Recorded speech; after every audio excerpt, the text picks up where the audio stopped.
everybody, and welcome to a special virtual episode of Jackman Radio's Politics and Pints.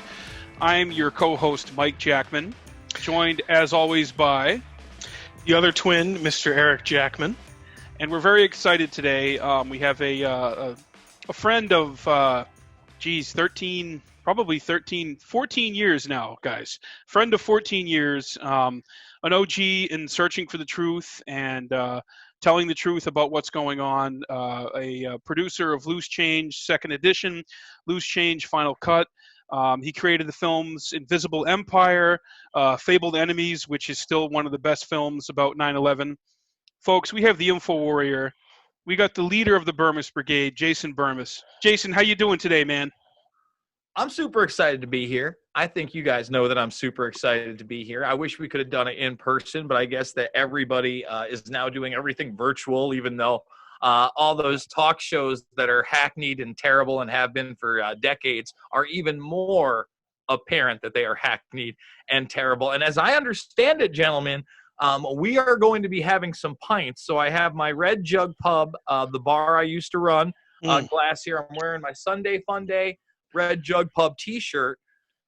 And perfect. I'm making a decision on whether we're going to open up with Bengali or the Crisp. What should I do here, guys? Well, what's the difference? What are you looking to achieve? I mean, what are we talking? I don't know if there's an achievement here, gentlemen. I've had beers in my day. I normally don't drink alone, but obviously I'm not alone because I'm with you two guys. We're going to leave the almost invisible resin beer for the coup de grace. We go there because this is a 9.1. But basically, one of the things I stocked up on just to kind of have in this whole madness situation was booze. I never have booze at home. I'm a social drinker. I go out to the bars to socialize. It's not like a big part of my life. But with everything going on, I thought to myself, well, I better grab some varieties of beers in case I need some, and I'm glad I did so. So what do you think, guys? Crisp or Bengali? All right, you know what? You got to go with the Benghazi and then almost invisible Empire later. That's all I could think of, Jason. You teed it up, man. You teed it up. We got to do the Benghazi first. There we go. And it's the Benghazi. Let's get a professional pour here, gentlemen. Oh, that tilt. Let's see that tilt. Look at that tilt. Yeah, look at the tilt. Okay. It's so easy. A lot of people don't understand. All you want to do is keep that close to the glass, not quite hit it until the pour's there. And then you're going to have a healthy, but not an overt head on the top of your beer for some deliciousness right True there. Professional. Thank you. And as always, we want to thank Post and Beam Brewing, where we film our shows normally, which is in our neighborhood. And Erica and Jeff, thank you so much for providing a Growlers to go from a safe distance. And we are drinking the Nocturnal Me Kolsch from Post and Beam Brewing tonight. So yeah, cheers to you, Jason. Yeah, hey, cheers, gentlemen. Cheers indeed. Cheers all the way around. So I guess we got to start with what's going on, what everyone's thinking about and talking about.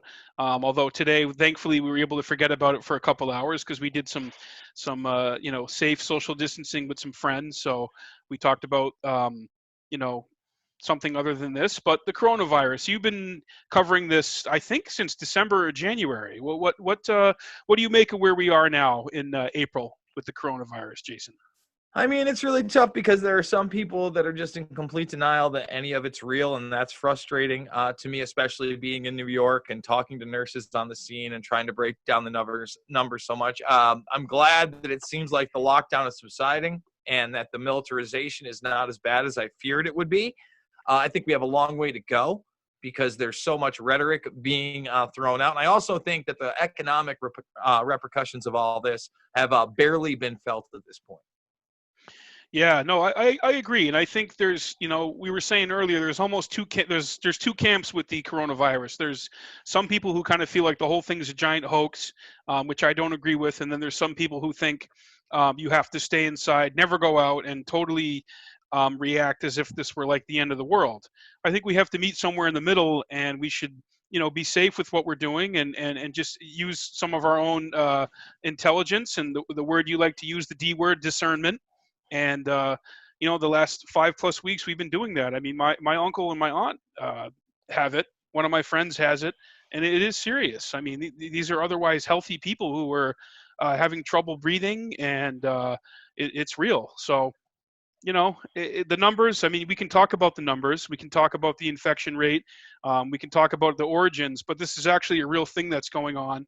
And, I think another thing we should pay attention to is how the powers that be are going to respond, and they're going to use this situation to consolidate more power and to, keep us in a state of perpetual fear. Absolutely, and they really already have, right? And they've caused so much confusion, right? We're not allowed to talk about this being biological warfare unless we go along with a mainstream line. In other words, that it leaked out of a biolab in Wuhan. There are very, strict rules about what we can say. It has to leak out of a biolab in Wuhan, and it can't be an actual bioweapon. They were actually working on a vaccine, and it still had to go to the animal and the pangolin. For some reason in 2020, we can acknowledge a lot of man's technological feats, good or bad, nuclear power, nuclear weapons, etc. But we can't seem to acknowledge that biological warfare has been a fact of human existence now for 4+ decades that we have seen visibly, Vietnam being most prominent example. But we go through the human experimentation that we did on our own citizens here in the United States. Again, Tuskegee being the most publicized, but far from the only programs that were played out. So that's alarming. And it's alarming, to me at least, that this was kind of the basis without any reason given to me at all, any warning given to me to demonetize my entire channel, make me go to the GoFundMe fully. Right? I still haven't gotten an explanation. I've just been told that I can no longer monetize any content, and I have no recourse for that.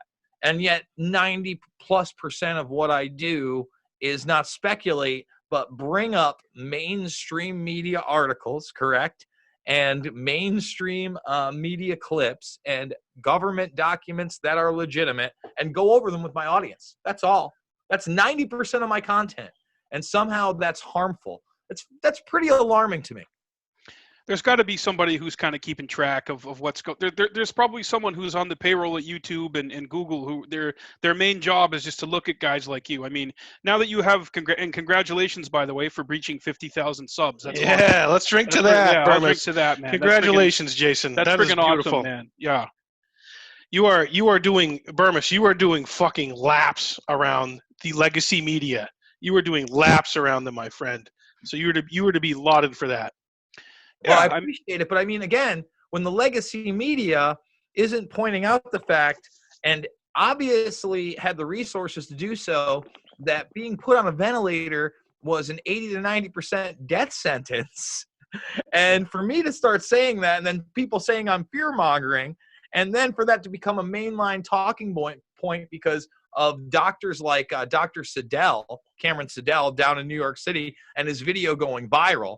And notice the mainstream didn't latch onto that video. You just eventually heard, oh, well, they're treating this a little differently now. And if you go on a ventilator, yes, it is an 80% chance that you're going to die. I mean, these are facts.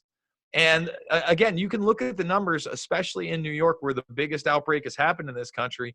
And you have,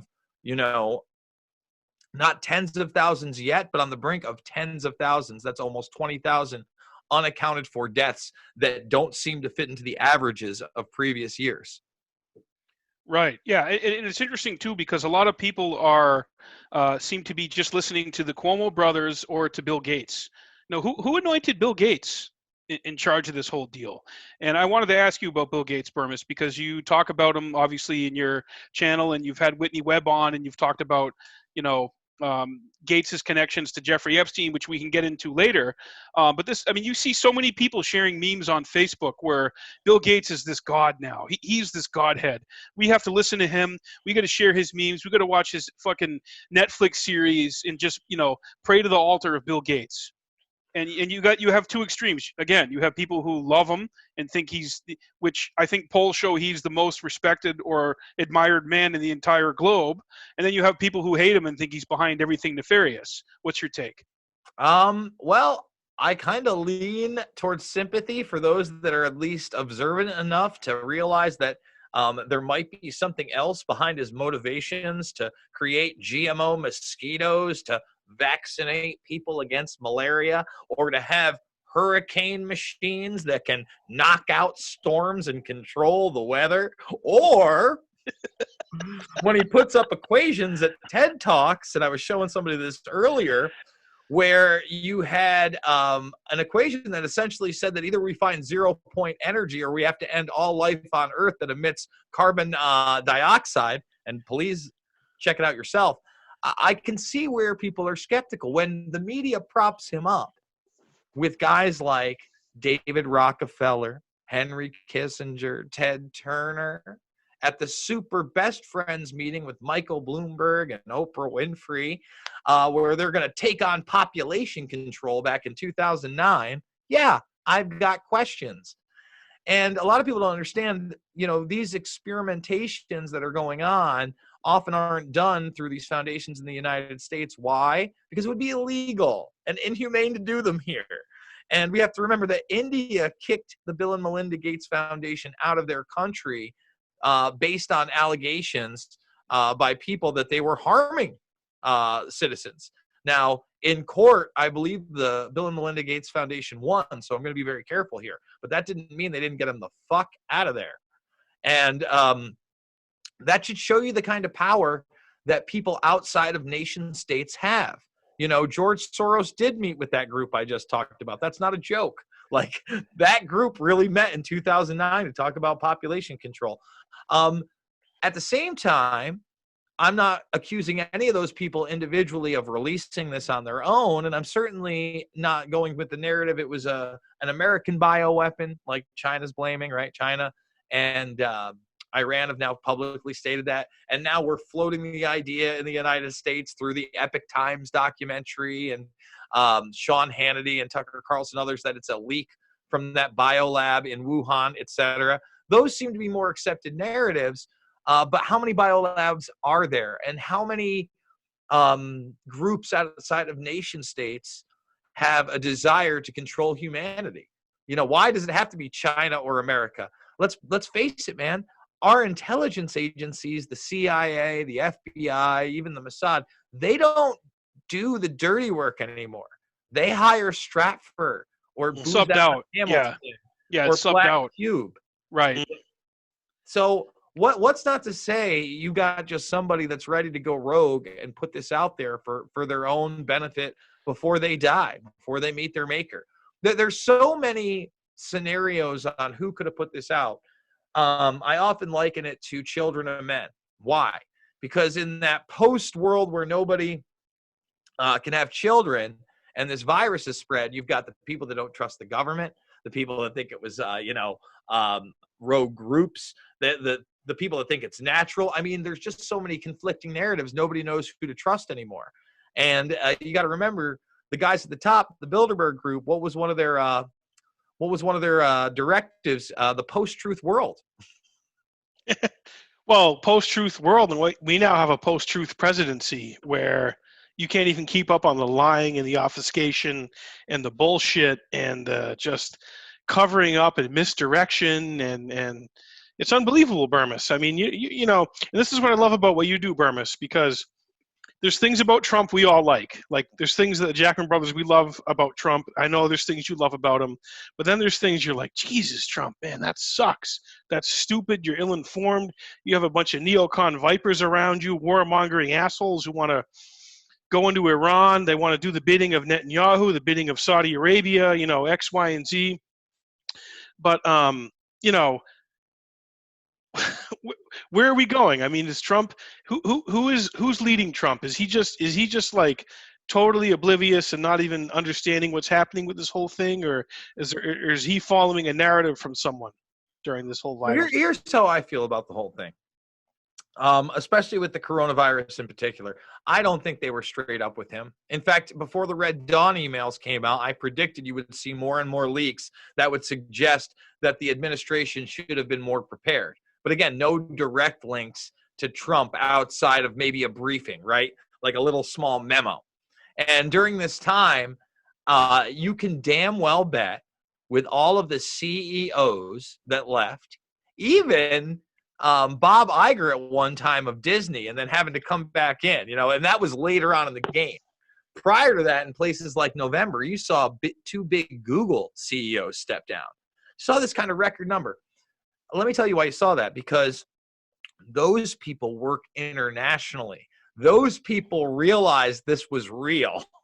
They realized they locked down Wuhan, China for a reason. They knew it was going to come to the United States at some point. And when you saw all these second, then first world nations also locking down, they knew it was coming here. So the economics, who knew, right, where it was going to go from there? That means our intelligence community knew. That means at some point pretty early on, Michael Pompeo knew, okay, as Secretary of State and ex-head of the CIA. That means Gina Haspel knew. That means even the Department of Justice, Bill Barr, knew. But they all patted around Trump and said, listen, it's not a big deal. It's not a big deal. It's not a big deal. Let's go with the WHO. We'll just go by their guidelines, et cetera, et cetera. And then other people were like, well, maybe we should take it a little more seriously. That's why we stopped the flights from China, right? And then he was xenophobic, and I mean, the media ran with all that. And he Pelosi and all that. Everybody. What about the? So what was the name of that? Basically drill that happened. Was it last year? Was it called Dark Water or Dark? Dark Winter, but that's I believe Dark Winter was much longer than a year ago. So that was like a scripted simulation of what would happen if a pandemic broke out. Basically. Well, the one that happened just before it was Event 201. Dark Winter is much older.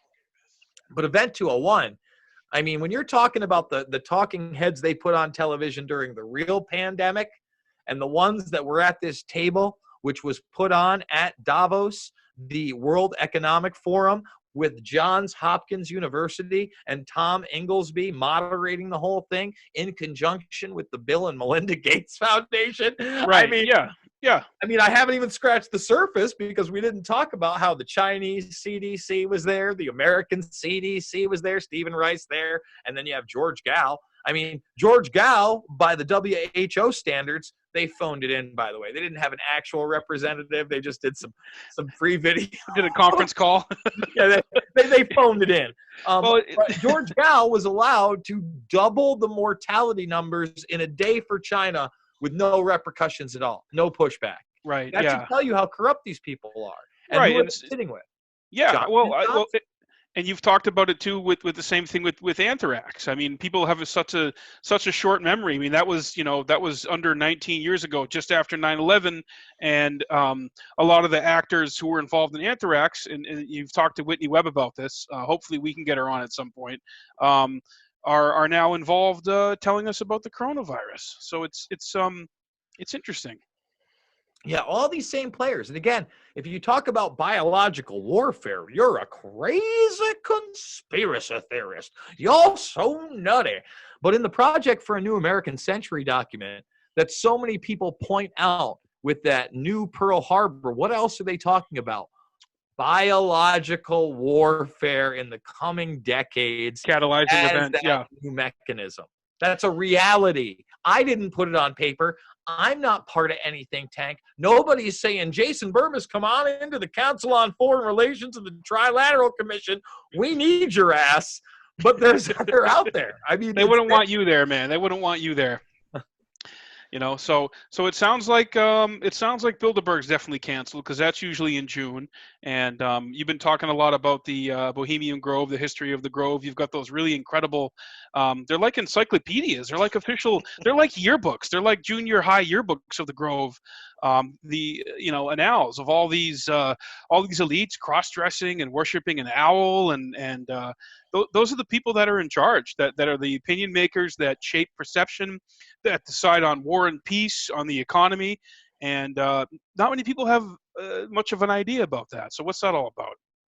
Yeah, it's been something I've been interested in for how long? If you've seen Invisible Empire, I had a couple of them back then. I've always been enthralled. So over the years, I picked up several. My interest has re-peaked as I'm trying to find things that, excuse me. Oh, beer. Oh, yes. Weaving spiders may not enter. Yeah, the sun's infowars down. And we'll get to that in a second. That's Bermas, sorry, I can't wait to talk to you about your trip to DC. I can't wait. I was even just gonna get into the people that are in my chat rooms. You got some trolls? Got into the Grove back in the day when I had Rob Jacobs, because at one point they re-released Dark Secrets inside Bohemian Grove. Yeah. With the footage being remastered, etc. And we'll get that right out of the way. With remastered, etc. And when they did that, he showed me how he stabilized the footage, right? Right. And aside from that, I was also in like the archive. So I like actually handled the footage that said Bohemian Grove, and we watched the raw DV tapes of some of Alex getting through that wasn't published or whatever. And I got to hear people say that he didn't really get in, or no, he was there. Was that 99 or 2000? What year did he do that? It's in 98, I think. I think it was in 98. No, that was Bermas. Yeah, there's no doubt, full stop, 100%. Emmerich fucking penetrated the Grove. He got into the Grove. We went there. I had the owl up my ass. I did the code. I rattled off the codes. All right, we talked about the Phoenix Project. It was unbelievable. David Rockefeller gave me a hand job, folks, but I'm not gay. Infowars.com.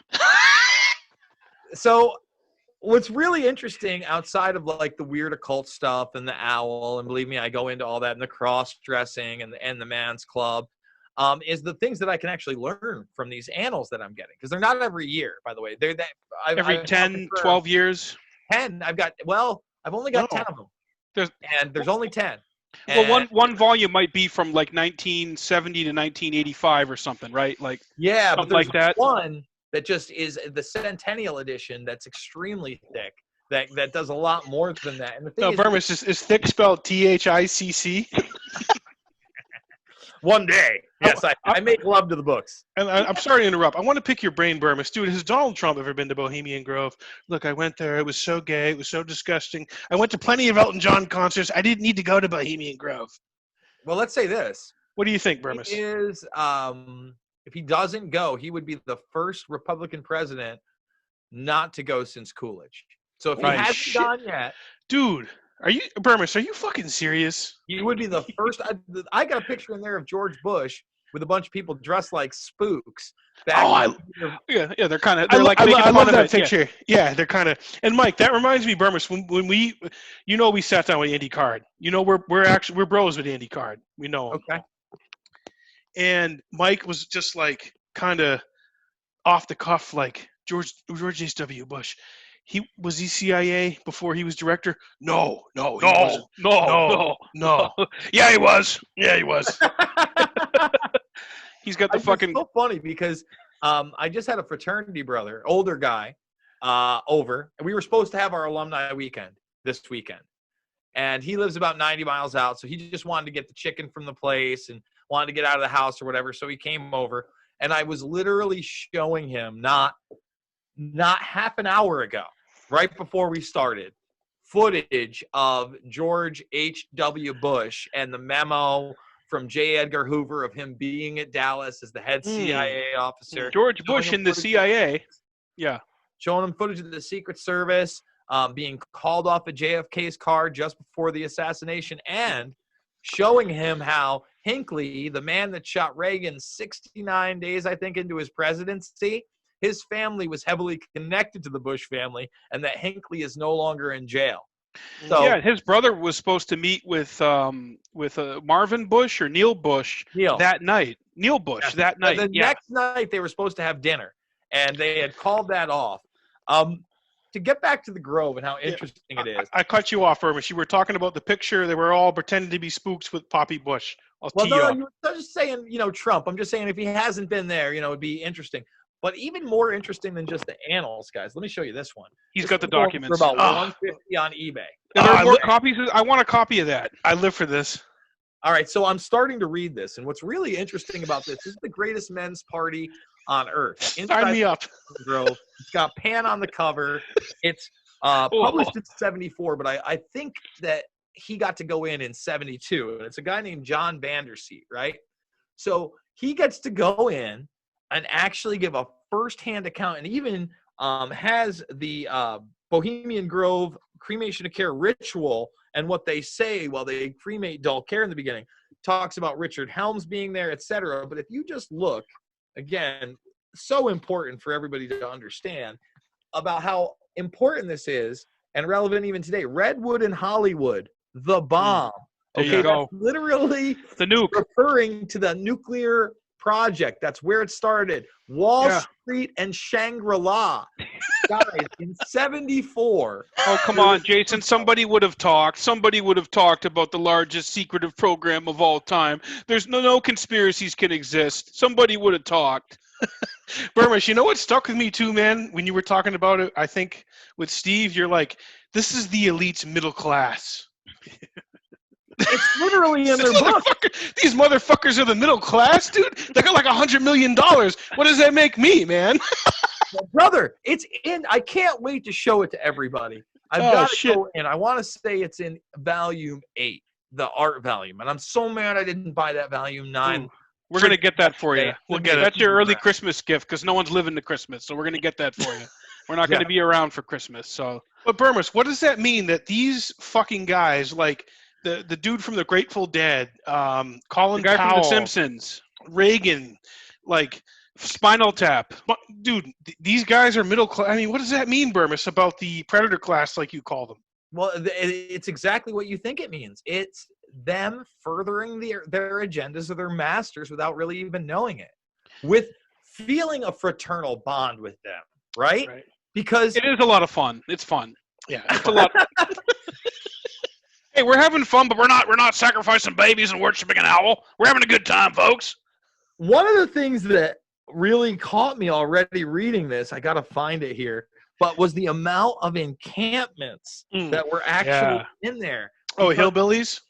Oh, my God. goodness. Hillbillies, yeah. Imagine being Colin Powell's bunkmate after the fucking Iraq disaster. It's like, oh, bro, that was kind of embarrassing. I'd cover up my third eye, but I just got to cover up this one. Jay-Z style. Jay-Z style. I mean, the Bushes, man. You know, it's just like people don't even realize this shit. They think about Poppy Bush, Bermas, when his death was like a year or two ago. Yes. And my uncle, a funny thing about my uncle's like, oh my God, man, when Poppy Bush dies, I'm gonna fucking tie balloons to my car. You know, I reminded him of that too. He's like, "Did I say that?" To celebrate, but like.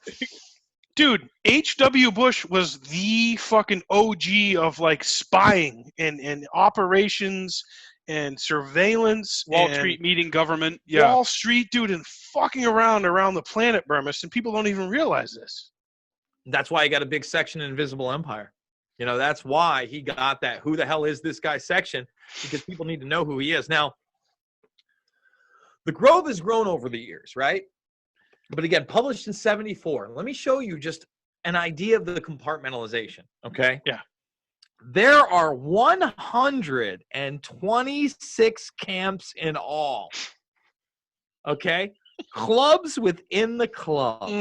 Each has a main cabin with a kitchen, bathroom, shower, dining room, and bar. And a bunch of boys. Lindsey Graham's definitely the dishwasher.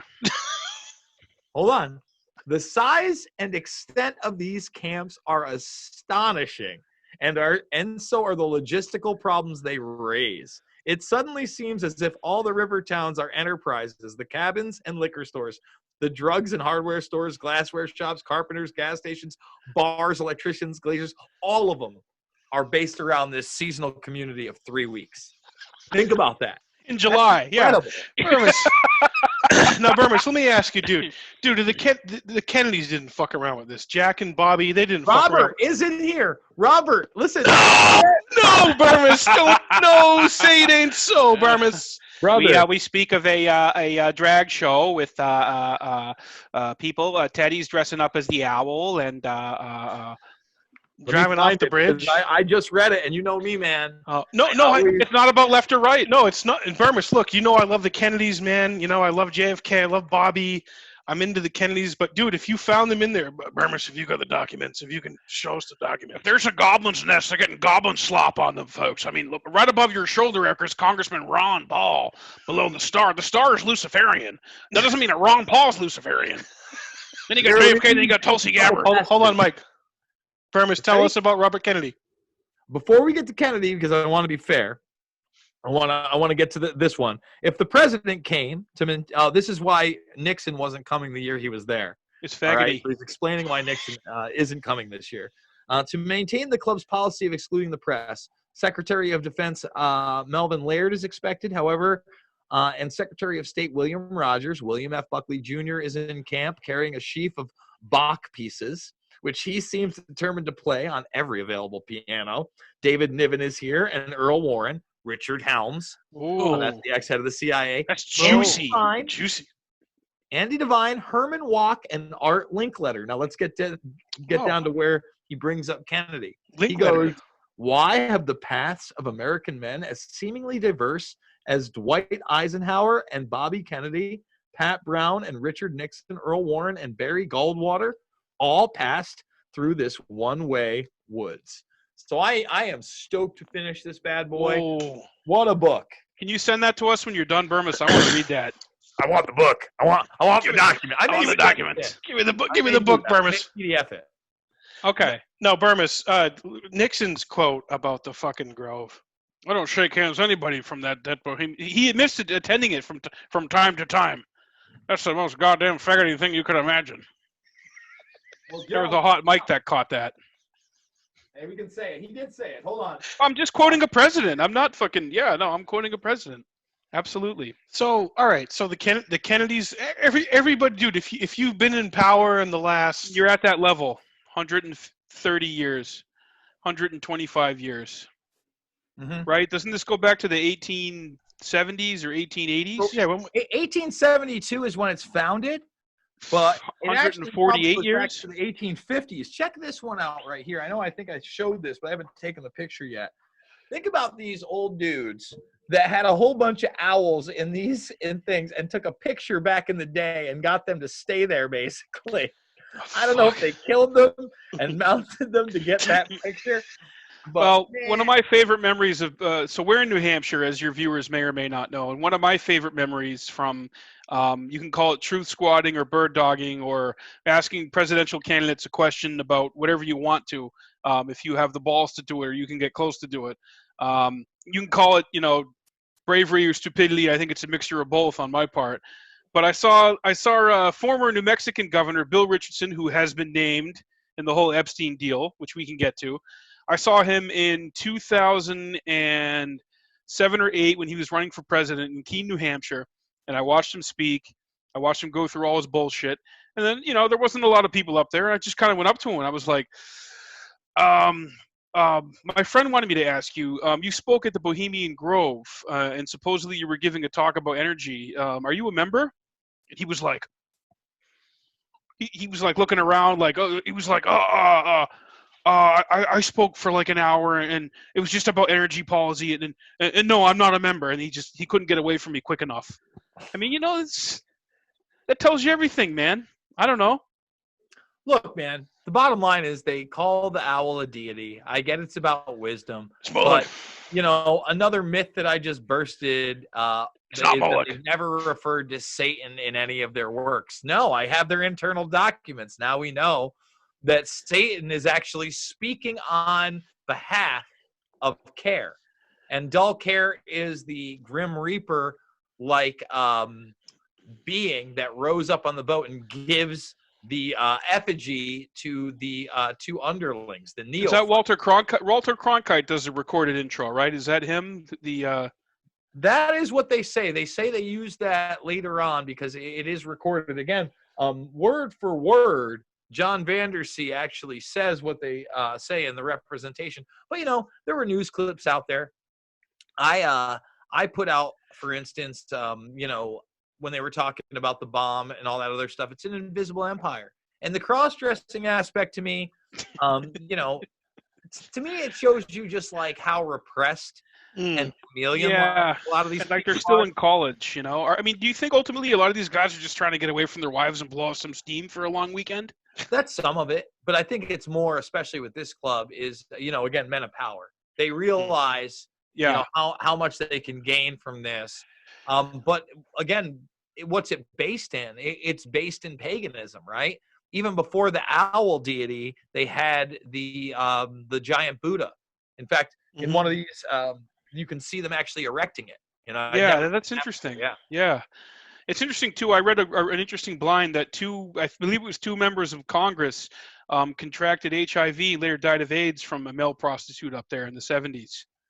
They More than died. They died likely, in the but 80s or 90s, or well, I think it was the 80s. But you guys can. I don't remember the names, but they have gay prostitutes up there. I mean that's kind of a known thing. well, You know, and like you I'm said, glad you brought in that up. a lot of your reports, these are guys who were touting good Christian family values. Meanwhile, they're They're the Ted Haggerts of the world. yeah. Well, I just want to put this right out there because we have the documents, What's and that, this Bermas? gentleman was there. If you can read that, it says not just men but boys and men work there. I'm not saying, you know, that something definitely happened with boys. I know there are allegations out there in the Franklin cover-up, etc. Hmm. Oh But we do yeah. know Chad Savage, Mhm. the male, Yeah. the Yep. male Porn star. was there in Gay porn star. 2004. If you watch Invisible Empire, the person that works there that's talking about the stunts that these guys pull is obviously a gay man.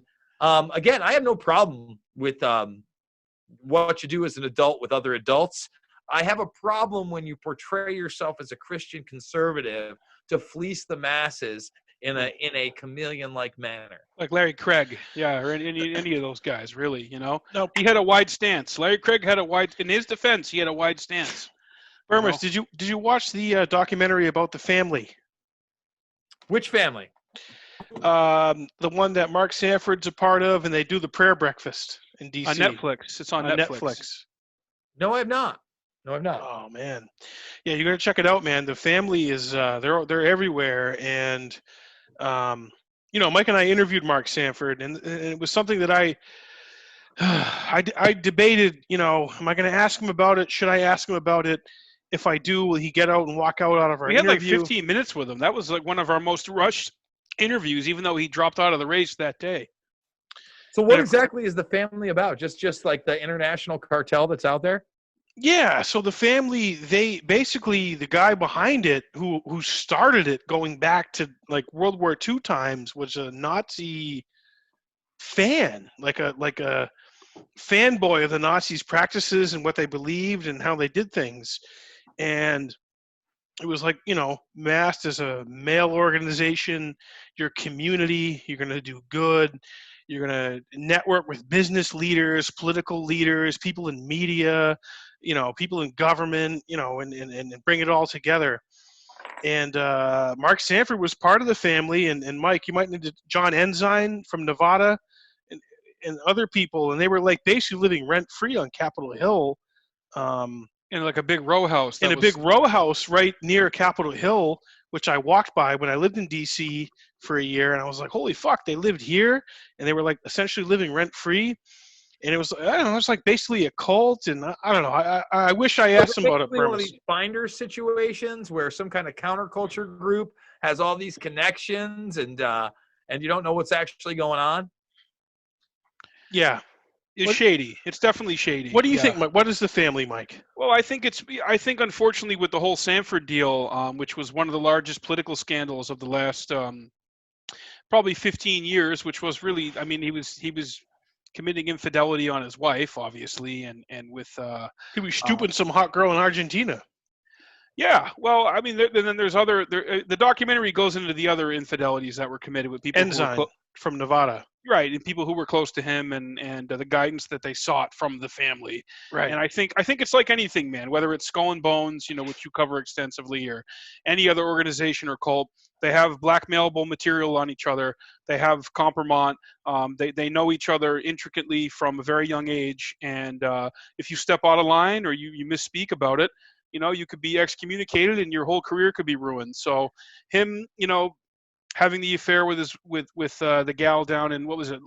Argentina, that's really not really a big deal. It's kind of the tip of the iceberg, but they made that the focus and they made that the story, as opposed to the shadowy organization that runs the National Prayer Breakfast and has that grift going for several decades back. So I guess what I'm saying, Jason, is like my birthday's in October. My birthday wish is I want a Bermas deep dive into the family for my birthday. Into the family. All right. So I'll tell you what, I'm going to check it, and we will get into it. And I'm definitely something I'm interested in now that you gentlemen have made me aware of it. So switching gears a little bit, but not too much. We're going to keep on the Predator class. Jason, you have done some of the best work on the Jeffrey Epstein case. Every single person that I've talked to, going back years. I mean, Eric and I have been talking about Epstein for years, but you through your channel, through the work you've done, you've been saying this stuff about Epstein that is just common knowledge now, but years ago, to reporting on the Black Book, reporting on his associations with Clinton, reporting on his associations with Les Wexner, Donald Trump, and now you have back channels with the first victim to go to the authorities in '96, Maria Farmer. Talk to us about that. Yeah, it's so important, right? Because it was only a year ago that her story breaks onto the scene about Epstein. And how old is her story? Well, it's in 1996, before I graduated high school, for God's sakes. And she not only went to the FBI about Epstein and Les Wexner and his network, but she went to the NYPD. Why is that significant? Nothing was ever done. Nothing was ever done. She went to the press as well. They're the cover-up crew. That's what I'm trying to tell you. Bill Barr isn't here to fight the deep state. He's here to protect them with limited hangout. That's the cleanup crew. That's the cleanup crew. I don't know what else to say to people, because if you can't understand that a woman who literally talked about a network that was taping people with a man surveillance crew in the basement everywhere in a New York mansion, that's a problem. And nothing's ever done. And her sister, by the way, underage, are sexually assaulted. Nothing's ever done. Why did people not question that? And then it takes another over 10 years for the Palm Beach situation to finally develop. And then this still doesn't make the media until 2019. And then the media refuses to talk about some of the things that she told them, including the fact that the Filipino women that worked at these estates were stolen women, including the fact that they couldn't find many of these victims, and she suspected that they were killed, including the fact that this guy had financial ties not only to Bill Gates and Donald Trump, but Les Wexner, who was the head of the snake. That this is an intelligence network, that they are dealing in women, young girls, children, arms, drugs. And Les Wexner's not just the guy that owns Victoria's Secret and Limited Brands. These are essential things that people need to understand. And even I was extremely ignorant to just a few years ago, but I was smart enough because of the reporting in Filthy Rich and others to know that Trump at least had a connection with Epstein. See, here's the problem, right? Like you said, there's some things you love about Donald, right? Donald will call out the press when they make up an obvious lie like no other president. He'll say the military-industrial complex. He punked Jeb Bush. He completely punked Jeb Bush. Give it to him, Donnie. Give it to him. But I wasn't ignorant enough before the video came out with him and Epstein to say they had no relationship. I said, look, we have it documented at least that Epstein rode on his plane. What are the chances that he didn't ride on his plane? I go on, that doesn't make him a child molester, but he definitely had a relationship with the guy. And then later on, when more reporting came out, and it was said that Melania may have been basically one of the girls that auditioned for Donald via a Jeffrey Epstein party, that's very possible. Well, Bermas, not ignore that. Not only that, Bermas, fucking Maria disclosing to Whitney Webb that Ivana is traveling with Ghislaine Maxwell to get young girls from these fucking schools in New York City. What the fuck's that all about, man? That's a huge revelation. Huge. And again, a lot of people aren't going to touch on that. But if you think about it, and you see the reporting I did on Claude Hadid, who's also in that Epstein book, it makes perfect sense because those are the type of girls, 13 and 14-year-olds in the 80s that were extremely vulnerable, and they would bring over to Europe and have them basically live in a house where they would compete with each other 5 or 6 at a time and be molested by these guys. Unbelievable. Yeah. Well, so we have Trump, who really, let's be honest, man. Trump's up to his neck with the Epstein shit. And it's not just him saying, look, I wasn't a fan of Jeffrey Epstein. Okay, I was not really close to him. I wasn't a fan. Then you got the footage of him. He's all horned up. He's they're dancing next to each other. They're at Mar-a-Lago. The thought that it's just a real estate deal gone bad. I think there's probably more to it. And of course, his relationship with the Clintons. I mean, that's, there's any number of suspects who could have had him killed, in the prison. And let's be honest, they fucking killed him. He was killed. I think everyone with two brain cells has accepted the fact that he did not commit suicide. But it's interesting because you're talking about the NYPD earlier. Perhaps it was the NYPD and some good cops in there who had a little bit of jurisdiction and some authority to initially bring him in last year, which I remember. I was in complete shock when he got arrested. I couldn't believe it. I thought maybe this is actually the possibility and the chance that one of these fucking guys is going to be held accountable for their crimes and something's going to come of it. And I remember going into work the next day, and my buddy, who I've been talking about to Epstein for a number of years, was like, "Oh, Epstein's going to die in 3 weeks of a suicide." What happens a month later? So it's like a self. After the first time you didn't try to commit suicide. It's the craziest thing in the world. Listen, I think that's it. There was just so much pressure over so much time that people came forward, and like you said, the little guys, because sometimes we got to win, right? There's good people inside of all the systems. There's good people in the FBI. There's good people in the CIA. There's good people in all levels of government and institutions, because it's all, at the end of the day, it's all people. John Kiriakou and Ray McGovern exist. That's right. That is correct. Nobody's perfect, but there are good people. Those guys are career CIA guys. I can vouch for John Kiriakou. I've had breakfast with him. He's a great guy. Great guy. Great. He's a great guy. We had breakfast at IHOP in Arlington. It was the greatest breakfast, and he told us Tim Kaine would be Hillary's running mate, and he was right. Almost 2 years before. That's a true story, Bermas. Did Mike tell you that? This is before the primary. This is before Hillary announced. He was like, yes, Hillary's running. Hillary's going to be the nominee, and they already made a deal with Tim Kaine. He's going to be the VP pick. Huh. Sounds like that intelligence network might have some intelligence they're not sharing with the public. Just so weird.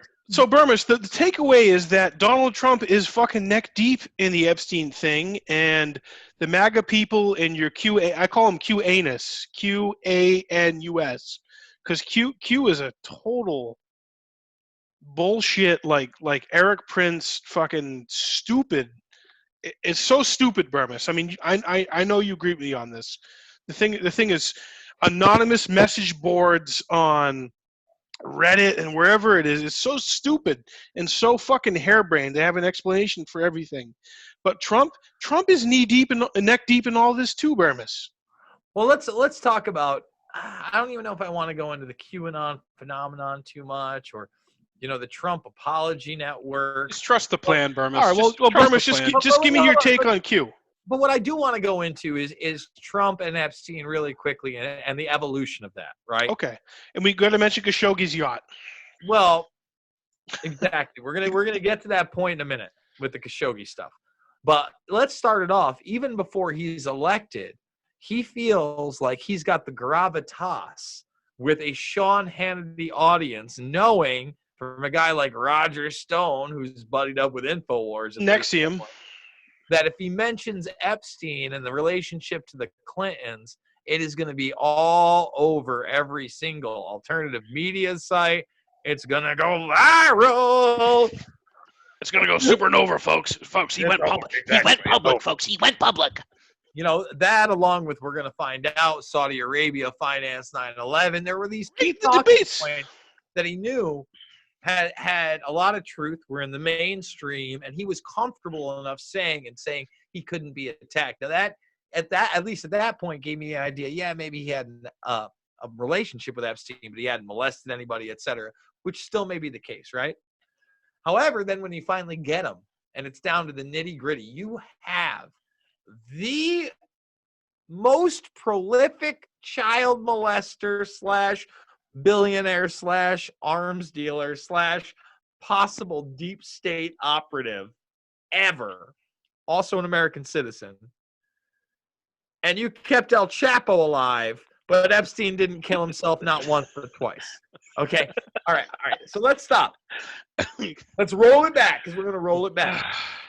Now, in the middle of that, you have some of that come out via Vicky Ward, who apparently is a demon, according to Maria Farmer. Yeah. She said she's just as bad as the FBI. Shows you how many layers there are to this, gentleman. So many layers. There are a lot. It's So- like a layer cake. It's a layer It's a cake. layer cake.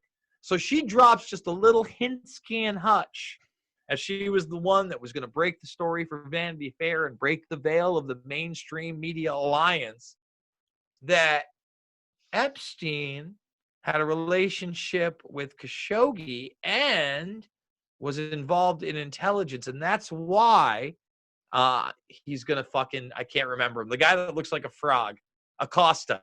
That's why Acosta We can't touch him. He's intelligence. gave him The sweetheart deal. sweetheart deal, because they told him he was going to do it. They said, hey, you got a sweetheart deal. So first, Right. in this whole mess, they let Acosta give a press conference during the Epstein fiasco. When he's asked about the intelligence ties and the fact that, you know, he may have gotten a deal, he doesn't say no. He says, I saw that story too, and let me just say, I wouldn't believe everything about the press. But I can't deny it on camera. Literally within 3 days, Donald Trump is next to him like this, like stink on shit. Yeah, they're on the Like, tarmac together. No space whatsoever, talking for him how he's decided to resign. He did a great job. What in the fuck does that tell you? And then to make it full circle, bend over style, you know that he doesn't really get a say and he's a puppet of the deep state. They make him take Dershowitz as a lawyer to defend him in the fake Russiagate. What else do you need to know? Yeah, let's just go ahead, Bermas. Dershowitz is fucking dirty. He's been pointed out as an abuser, neck deep in the Epstein stuff. Numerous times. Yeah, numerous times. Bermas, why is he still a free man? Because he's stealthy, man. He works inside the network. Why is He has a lot of friends. Okay, so all he's right. a good lawyer. Well, and these guys are snakes, and sometimes you fucking get in bed with the enemy. We've seen it time and time again in a place called reality, gentlemen, to get in bed with the enemy. Here's reality, folks. Joe Biden's a Democratic nominee for 2020. It's going to be the shortest fucking presidency you've ever seen. I don't think they're going to let him do it. Even today, they were like, is it Cuomo? What are they doing, Bermas? What's going on with this Biden shit? I mean, give me a fucking crazy, break, right? Dude. We talk about it. There's real cognitive decline. He has dementia, or there's something going on. It's not just his age; it's that he is. I mean, Bernie is older than Biden. Bernie's way sharper. Bernie's sharp. Okay, Biden there's something going on. Listen, man. I mean, I don't even know what to tell you. I could pick up a thing of putty and it would be sharper than fucking Joe Biden. Literally, this right here, this crumbled up piece of paper, nothing but like this jacket. This is sharper. Bermas really Democrats? Really Democrats? Is Tara Reid telling the truth? Probably. In fact, I think so. I retweeted Larry King, her mother calling in to Larry King today from years ago. I'd say this. Why is anybody surprised that Joe Biden, the guy in 2007 who sat next to Dennis Kucinich, and when asked, everybody was asked to say something nice to the candidate to the right of him, saying, what do you like about that person? He said, I like his wife. Oh. I mean, he literally said that Joey B style back then. Elizabeth's a very beautiful woman. She is very beautiful, Jason. I've met her many. I saw her recently. She's very beautiful. Dennis Kucinich is a very nice guy. You know, there's a reason he's not in public office anymore, because he's actually legitimate. He's legit. Bermas, what do you think about Dennis Kucinich? Do you like him? Yeah, I mean, he's one of the guys I speak up about that kind of got through the system and said a lot of truth and got out of politics. Who did he endorse in 2020? Who should he endorse? No, who did he? Don't tell me Biden. No. Oh my God! Was it Tulsi. Tulsi endorsed? Tulsi. It was Tulsi. Yeah, but then Tulsi ends up. Listen, Tulsi should say, "Listen, I'd love to endorse Joe Biden because I want to be strong for the party, but the man has visible dementia and the worst record ever. So I can't do it. I can't do it." I understand. You know what I'm saying? I understand that, Bermas, and you know what? Kucinich is a. I didn't know this, but he's a mentor. Well, I know he's a mentor to me because I've known him for. I met him in 2007 for the first time, and I got to spend a whole day on Capitol Hill with him. He let me follow him and shadow him for a whole day on Capitol Hill, and it was one of the most amazing days of my life, man. I learned so much just in those fucking few hours. He's an amazing guy. He's real. He's legit. And he was also a mentor to Tulsi Gabbard. He had a pretty big following in Hawaii. And before Tulsi got into elected office, looked up to Dennis. Dennis helped out. You know, he was a mentor to Tulsi, and he endorsed her during 2020. So, you know, that tells you something. If Dennis Kucinich says good things about you, if Ron Paul says good things about you, if Mike Gravel says good things, if Gary Johnson will say good things, you know, you're probably pretty good. You're better than most. I'll say you're better than most. And, you know, obviously I'm rooting against that predator class that seems just have a lock on the stranglehold. Yeah. Well, what even political discourse can be. Not even what the conversation is. What it's allowed to be on even the digital platform that we're utilizing right now, right? Because who knows if they'll get this in the key words. Even though I'm a guy that has never said that the coronavirus is really a 5G outbreak, if I dare, like Dan Dix did yesterday, put 5G and coronavirus together on my title, I can say whatever I want about it. The Autobots, right, the AI automation just takes it down and says it's against community standards. That's a scary thing. Yeah, no, it absolutely is. And you know, it's lumped in with, you know, the 5G and questioning that and wondering about it. I mean, David Icke going on London Real with Brian Rose, that was unbelievable. Did you watch any of that, Bermas? I did. And even though I disagreed with a lot of what Ike said, there's no reason to censor it. Right. Right. Right. I mean, I'm off YouTube. You're still on YouTube, Jason. I got kicked off YouTube. You're still on there. You're gonna talk about DC with Emmerich. Yeah. You mean you and Emmerich? You'll always have DC. It's like we'll always have. What is so, it? Mike, so for people who don't know, the Jackman brothers call Alex Jones Emmerich because that's his middle name, and we've known about Alex Jones way before he was a thing. Yeah, no, we've known about him for a long time. Jason's known him for a while. We were the first ones to impersonate him accurately back in 2006. I'm going to say that right now. Okay, you can ask Bermas. It was you guys. You can ask Disco Dylan about that too. Okay. Can I get a Jones on Jones? Can I get a Jones versus Jones? I know you both do Jones. Hey, look, 5G is real. It's horrible. Sandy Hook was a hoax. We got to buy Bitcoin. We got to buy shitcoin. Infowars.com. Let me stop you there. I never said 5G was real, folks, okay? I had a really bad batch of chili. Rex was at his mother's house saying bad things about me. This is what happened, folks. Infowars.com. RogerStonesDefenseFund.com. I mean, I never met Roger Stone. I wouldn't even know what he looked like. I don't know. Bermas, you went down to DC, and I love that you were there. And you were there. It was fucking awesome, you know, for whistleblowers and Assange and what you're doing. But you saw Rob Dew. You met up with Emmerich. Dude, just tell us all about Jason Bermas reuniting with fucking Alex Jones and how many years it had been. Yeah, it'd been almost 10 since we'd seen each other face to face. I think actually in 2012, you know, if you don't count me leaving in the middle of May of 2010, we saw each other at Bilderberg 2012. But we really didn't get to talk. I interviewed him really quick. Vice versa. I think I was on his show really quick. You know, nothing big. I've been on and off the show a couple times since I left, but not much. For those that don't know, again, Jones produced several of my movies, but I was also the first person he ever gave a show to, the Info Warrior. And I'll keep the goddamn moniker. That's right. That's you, Bermas. Fuck Bermas, yeah. you're the fucking best, dude. Well, thanks. Oh yeah. Amen, dude. Anyway, you're better than Alex Jones. I'm just gonna say that right now, Jason. I don't give a fuck who it offends. You're not a sensational fucking moron, dude. You are solid, and you report facts, and you're not left or right. You're not a Trump toilet. You're real, and I love you. All right, go ahead. Thank you, man. Thank you. And that was kind of the point, because I was there for a totally different reason, right? My audience, again, through not to shamelessly promote, but through my GoFundMe, we hit a certain mark, and I said, you know what? I'm going to go meet the Action for Assange crew, and we're going to go talk about this terrible extradition with Julian Assange. So I go down to D.C., and I'm out in front of the White House, and I see Ford Fisher there. And I've never met Ford, but through working with We Are Change, I knew who he was, and I'd done stuff with him before, and he mentions that Owen Schroyer and the InfoWars crew are going to be around. And Owen Schroyer was going to be there at the Roger Stone hearing. Moron. So, yeah, I was like, I've never talked to Owen before.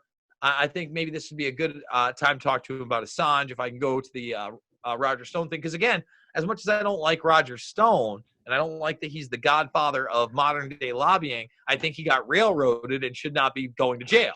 100%. So, yeah. So, I mean, there's a connection point, and then we can have a real debate. You know what I'm saying? Because a lot of people have said, oh, Owen would destroy you. I'm like, Owen's great against a leftist.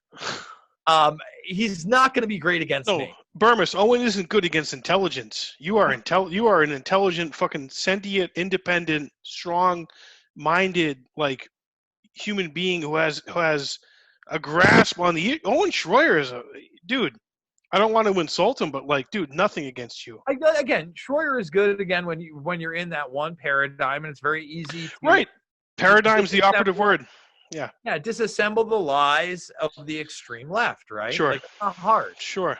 So, anyway, I went there, and I just missed Stone. InfoWars didn't show up, but I find out that there's going to be this national file emergency Alex Jones thing in D.C. like 4 miles away, and it's free to go to. You can sign up right there on the website. And I'm like, what are the chances? And at this point, I was staying with the Action for Assange crew. I hadn't even gotten a hotel yet, so I still had a little bit of money outside of what I'd spent on the car, right? And so I was like, fuck it. I'm just going to go stay there. They can't really kick me out if I go get a hotel room there. So I go, and it's this crazy, swanky hotel. Like, I have no business being in it. And you can tell, like, from all their history, it's where they have, like, a bunch of these little elitist events and whatever. But the day I'm there, I'm about to leave, and I see Jones with his new wife. And I'm thinking, as they're checking in. So at first, I actually did a video. You can watch me walking around. I wasn't sure what to do. I was kind of conflicted. I'm like, should I go and I just talk to him now, or should I wait until at least tomorrow so I don't get kicked out of the hotel, especially if Alex wants to throw a fit? Because you never know with Alex Jones, right? Like, if I had just approached him. He spotted Limerick, Eric. I mean, it could have gotten ugly in the lobby. You never know how it can go sweet or not. And I could have got kicked out of the hotel. Right. So instead, I decided to cool off, but I see him take his new wife over to the bar. Okay. So I decide I'm going to go do a live stream. Yes, go do a live stream. And you know what? I'm down to this one. I think I'm going to save it, guys. I think I'm going to try to have a dinner. I appreciate it. I'm going to have a dinner after this and not just go with a 9.1% alcohol rating. We're having a liquid dinner. So I think you should do it, Bermas. I'm going to peer pressure you. I think you should do it. Infowars.com. Not gonna happen. Anyway, so when I get back after my little talk, I go to the bar, and he's not there. And I'm like, all right, probably for the best.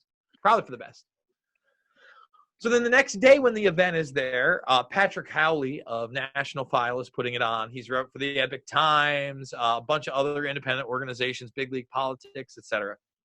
He's done my show before. So I hit him up, and I schedule an interview with him. And I'm like, oh, I'm going to get him. And then I run into Lee Stranahan in the hallway, and I talk to him, and I get him on with Patrick, and we're doing this whole thing. I get done. Who walks by me but Rob Dew? We haven't seen each other in almost 10 years. Strike up a conversation, give each other a hug.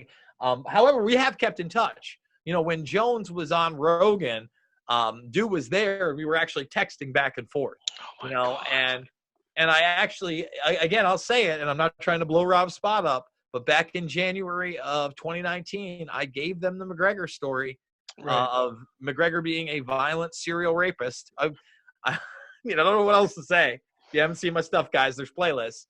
But anyway, I did that. They wouldn't cover it, etc. But I thought this was even more important because we're talking about free speech. We're talking about the OPCW. We're talking about WikiLeaks, Assange. And you guys saw the video from there. I took Rob to task on a lot of those issues in Assange. Alex rolled up with his new wife, and the shenanigans were afoot. You think Emmerich had a nice little buzz going when he showed up? Do you think he'd been? Listen, maybe not. I mean, again, the bar is there. I wouldn't put it past him. It was an open bar at the event later.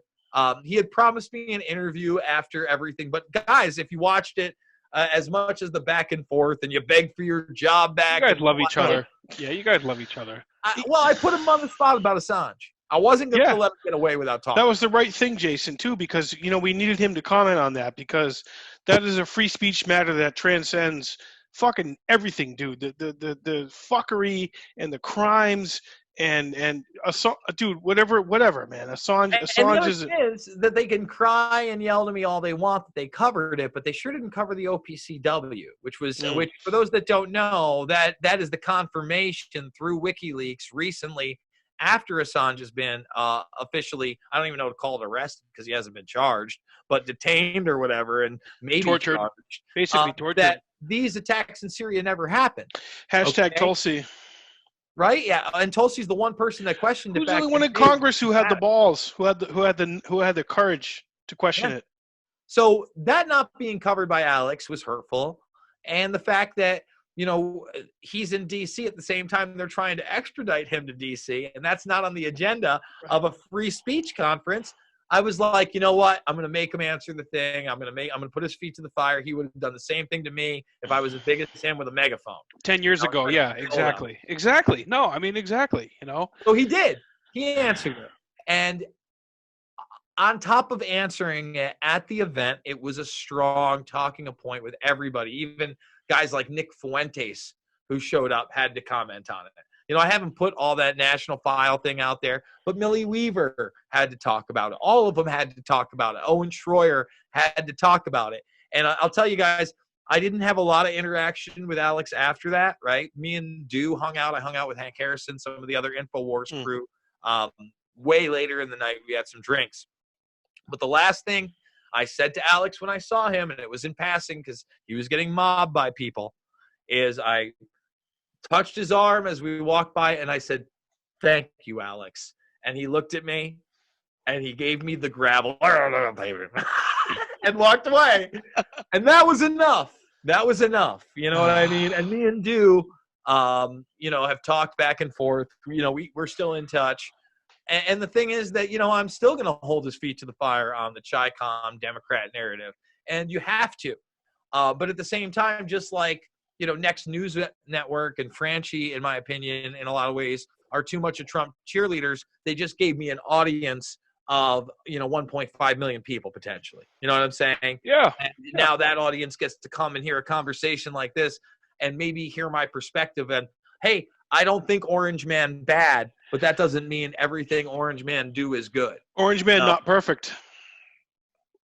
Yeah, we're not just about bashing Trump. We're not just about bashing the left. We're about looking at the facts like you are, Bermas, and I think that's why we've been friends all these years, man. We called bullshit on 9/11 and the Iraq War very, very early on, and that informs everything going forward. So we've been going just over an hour now. So what do you guys think, Eric? Do you have another question, or Bermas? Do you have? Yeah, I mean. Yeah, I want to know, Bermas, what is the most pressing thing that you're working on right now? What is something that people need to know about who might not know about it, and where we can find you? Well, it's tough. I think the most pressing thing now is where we go forward as a nation and a world in light of the post-coronavirus, whether you want to call it hysteria, pandemic, plandemic, event 202. I don't know what you want to call it, but it's definitely a global transformative event. And now's the time to push back. And there were plenty of states that did push back, New Jersey being one of them, with arms.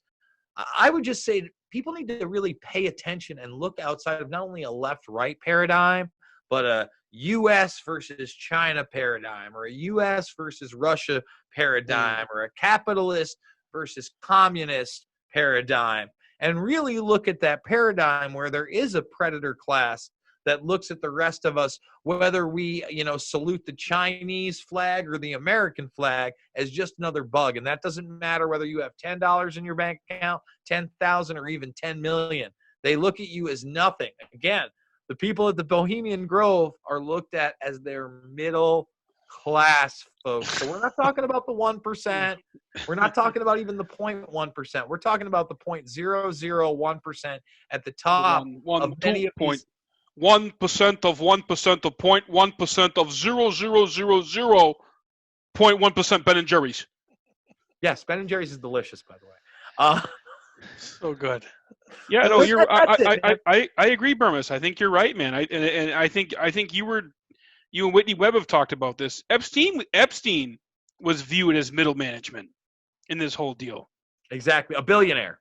A man that absolutely had $1 billion in wealth and assets, no doubt about it. Many a passport they don't want to tell you about, and a lot of access points to other elitists to control global events. That's what these people are, man.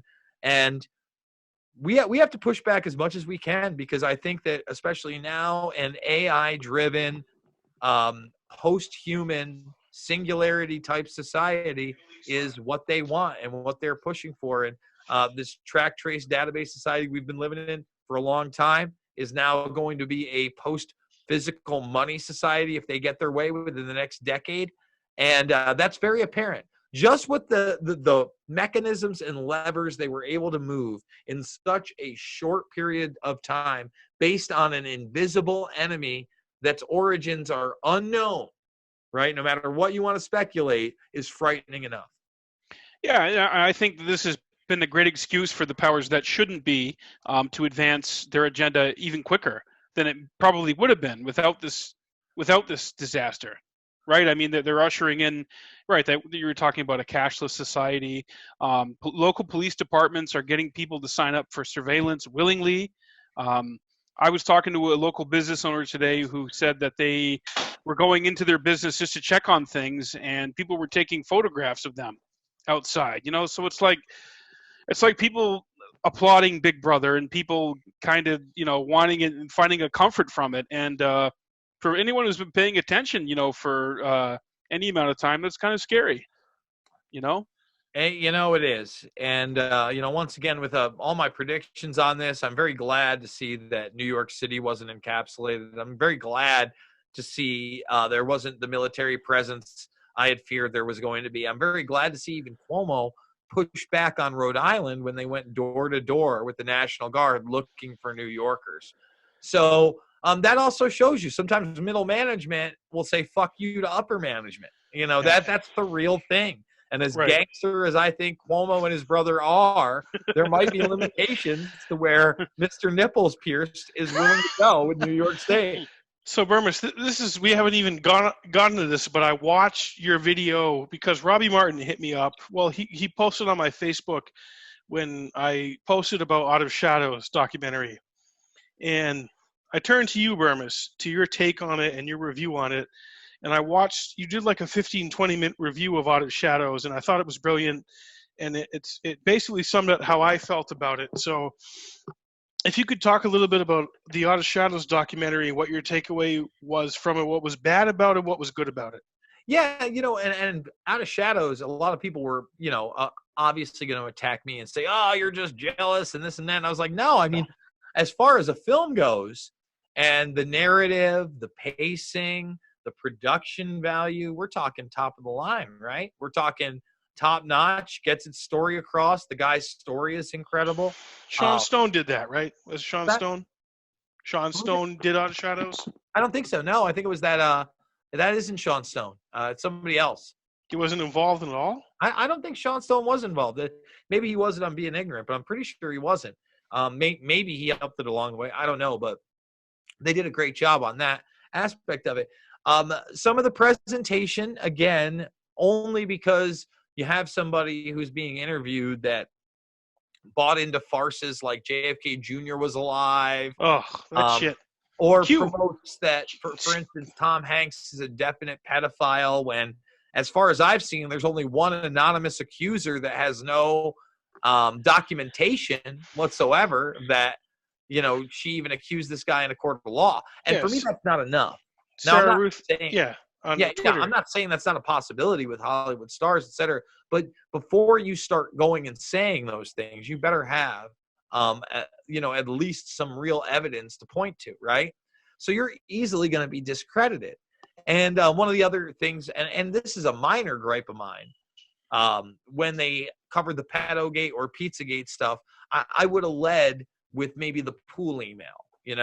pool, a bunch of kids in a pool with their ages. Their ages. As entertainment. No one looks at that and then they're like code words. You can get into the code word stuff later on. But again, overall, I think I gave it a 7 out of 10. Right.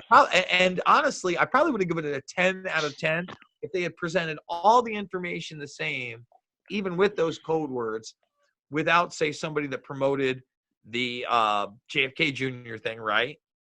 Or even Kevin Shipp, I believe his name is, and this isn't a knock against Kevin. Right. I don't know a lot of his stuff.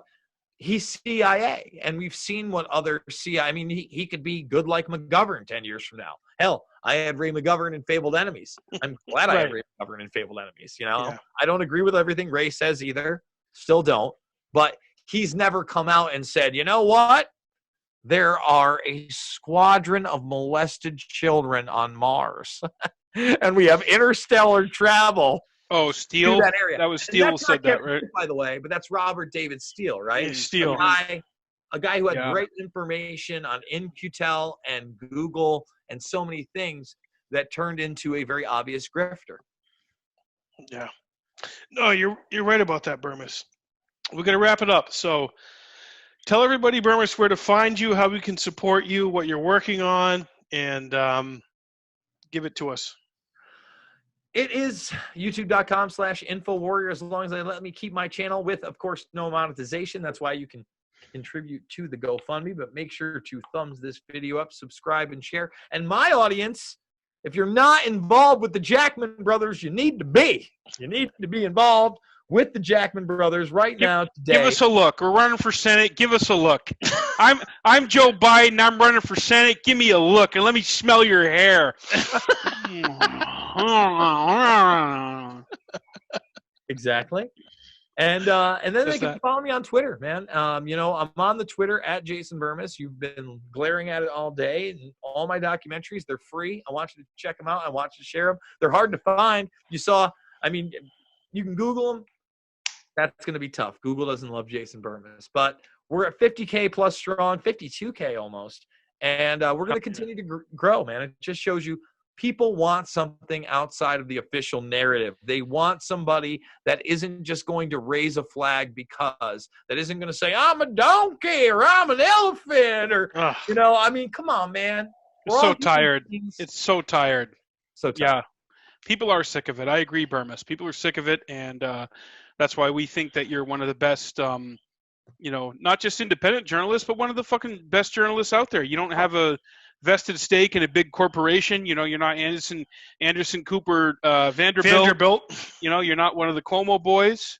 You're just doing your thing, man. I'll tell you, as much as I do not like his policies, I cannot stand his policies, especially the vaccine stuff. I go on and on.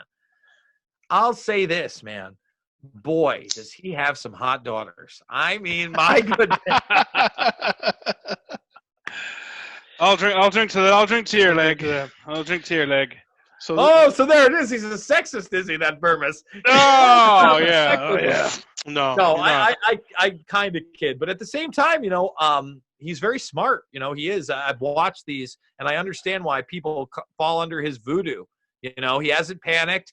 And as far as like getting the state ready, you can argue all you want, but he did his best to over-prepare, and I think that was actually the right move. And he pushed back against militarism. So I don't want to give him many points. He's a Clinton-era guy. He worked in the HUD group there nationally. Not good news, but I mean, when you're dealing with gangsters, at least he's a charismatic one.